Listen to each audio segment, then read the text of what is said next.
Hello বন্ধুরা, কেমন আছো সকলে? আশা করি সকলেই ভালো আছো, সুস্থ আছো। আমিও ভালো আছি। তোমরা এতদিনে নিশ্চয়ই আপডেট পেয়ে গিয়েছো। আমি এখন নার্সিংহোমে আছি যেহেতু। আমার সি-সেকশন কমপ্লিট হয়ে গিয়েছে। আজ প্রায় দেখতে দেখতে 4 দিন হয়ে গিয়েছে। 5 দিনের দিন তোমাদের সামনে ভিডিও দিতে পারছি, কারণ কি উঠে বসতে তো পারছিলাম না। 3 দিন যাবত এখানে একেবারে শুয়েই ছিলাম। 3 দিন পরে তুলে বসিয়েছিল। তো একরকম বেডে বসেই সব কিছু করতে হচ্ছে। এখানে আমার শাশুড়ি মা দুজনেই ছিল। মা দিনের বেলা বাড়ি চলে আসতো, কারণ প্রচুর কাজ আমাদের বাড়িতে। আর রাতের বেলা এখানে মানে যেত আর কি। আর আমার শাশুড়ি মা সারাদিনই থাকতো। এখন দেখো সকাল হয়ে গিয়েছে। এই যে এখানে আমার বেবিকে আমার কাছে দিয়ে দিয়েছে অলরেডি। 3 দিন মানে যখন থেকে হয়েছিল তার কিছুক্ষণ পর থেকেই দিয়ে দিয়েছিল। আর হাতে তো চ্যানেল থাকবেই, কারণ প্রত্যেক দিন ইঞ্জেকশান দিচ্ছে। আর আমার হাজব্যান্ড তো ও 24 ঘন্টা এখানেই, মানে 24 আওয়ার্স ও নার্সিংহোমেই কাটাচ্ছে আর কি। একদমই আমাকে ছেড়ে যায়নি। গোটা সি সেকশন জার্নির একদম শুরু থেকেই আমাদের এখানে 8 দিন যাবৎ রাখা হয় আর কি। তো 8 দিনই এখানে আমার সঙ্গে থাকবে। আর এই যে দেখো আমার বেবিকে এই যে বেডে শুইয়ে রেখেছি অলরেডি। হ্যাঁ, যেহেতু সাথে সাথে দিয়ে দিয়েছিল, প্রথম 3 দিন তো আমার কাছে একদমই ছিল না। মা আর আমার শাশুড়ি মায়ের কাছে ছিল। তারপরে দেখো আমার কাছেই দিয়েছে আর কি, যখন থেকে আমি উঠে বসতে পেরেছি। তারপরে দেখো এই যে নার্স চলে এসেছিলো, প্রত্যেক দিনের ইঞ্জেকশান মেডিসিন সেগুলো মানে যেটা দেওয়ার আর কি দিচ্ছিলো। আর আমার শাশুড়ি মায়ের শরীরটাও খুব একটা ভালো ছিল না, কারণ এখানে নতুন জলে স্নান করে ঠান্ডা লেগে গিয়েছিল। তো ওই জন্য দেখো শাশুড়ি মাকে এখানে একটুখানি প্রেশার মেপে দেখে নিচ্ছে, জ্বর এসছে বলে।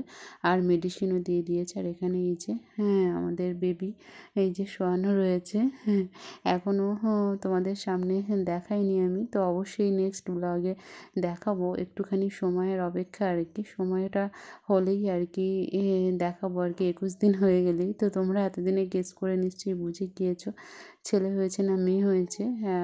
অবশ্যই আমি বলবো নেক্সট ব্লগে, না হোক মোটামুটি 21 দিন কমপ্লিট হয়ে গেলেই তোমাদের সাথে শেয়ার করব। সে যাই হোক, দেখো এখানে আরও অনেক পেশেন্ট রয়েছে। এই যে একদম পুরো নার্সিংহোমটা ভর্তি। এই যে দেখো অনেকজনের ছুটিও হয়ে গিয়েছে, কারণ এই নার্সিংহোমে 8 দিন রাখে, 8 দিনের পরেই ছুটি দেয়। যাদের 8 দিন কমপ্লিট হয়ে গিয়েছে তাদের ছুটি হয়ে গিয়েছে, তারা খুব মজায় বাড়ি যাচ্ছে। আমি যে কবে বাড়ি যাব, শাশুড়ি মা এদিকটায় বসে আছে। সকালবেলা ব্রাশ করে গরম জল খাওয়া থেকে শুরু করে খই খাওয়া সবটা কমপ্লিট করে নিতে হয়। তো সকালটা তোমাদের সাথে আমি একটুখানি শেয়ার করলাম, কারণ এখানে কখন সকাল কখন দিন কখন রাত কিছুই বোঝা যায় না। যখন নার্সিংহোমের বেডে শুয়ে থাকি না, তখন মানে দিনের শুরু কখন আর দিনের শেষ কখন কিছুই বোঝা যায় না। তো সমস্ত ব্যথা যন্ত্রণা কাটিয়ে উঠে এখন অনেকটাই ভালো আছি। অনেকটাই ভালো বলতে বাড়ির জন্য মনটা শুধু ছটফট করছে যে কখন এখান থেকে বেরোবো, কখন আমার 8টা দিন কমপ্লিট হবে। যেহেতু আজকে 5 দিন, তো আরও বাকি 3 দিন থাকতে হবে। চলো সকালবেলা ফ্রেশ হয়ে গিয়েছি, এবারে খেয়ে নেবো খই। এখানে কিন্তু সন্ধ্যা সকাল খই খেতে দেয়। আর শুধু দুপুরবেলা করেই ঝোল ভাত, মানে জ্যান্ত মাছের ঝোল আর ভাত। তো আজকে সকালটা তোমাদের সাথে শেয়ার করলাম নার্সিংহোমে ছোটোখাটো করে। যখন এখানে শুয়েছিলাম মানে উঠতেই পারছিলাম না, তখন মনে হচ্ছিলো তোমাদেরকে একটুখানি আপডেট দিই। তো উঠে না বসতে পারলে সেটা আর কমপ্লিট করতে পারছিলাম না। তো উঠে এখন আপাতত বসতে পেরেছি, তাই তোমাদের সাথে একটুখানি ছোটোখাটো একটা ভিডিও শেয়ার করলাম। আর অবশ্যই পরবর্তী ব্লগ আসবে, অনেক বড় ব্লগ আসবে। তোমাদের সকল প্রশ্ন অনেকে কমেন্ট করেছো, অ্যান্সার তো অবশ্যই দেবো। আর অবশ্যই আমাদের বেবিকে দেখাবো, ছেলে হলো না মেয়ে হলো সবটাই তোমাদের সাথে শেয়ার করব। দেখো এখানে আমার শাশুড়ি মা ওকে নিয়ে বসেছে, কারণ কি বলো তো, এই যে যখন খাই কোনো কিছু, খাবার হোক জল হোক যাই হোক না কেন, তখন হঠাৎ করে ও যদি উঠে পড়ে, আমি না তাড়াতাড়ি করে নিতে পারি না। এখনও পর্যন্ত একা তুলে নিতে পারি না। যেহেতু সি সেকশন যাদের হয়েছে তারাই জানবে যে হঠাৎ করে মানে কি বলবো, মানে 3 দিন কেটে গেলেও হঠাৎ করে বেবিকে কোলে তোলা বা নেওয়া সহজে হয় না। কেউ তুলে দিলে বা নিলে ভালো হয় খুব। তো সে যাই হোক, দেখো সকালবেলাটা তোমাদের সাথে যেহেতু শেয়ার করছি, ওই যে বললামই সন্ধ্যে সকাল এখানে খই খেতে দেয়।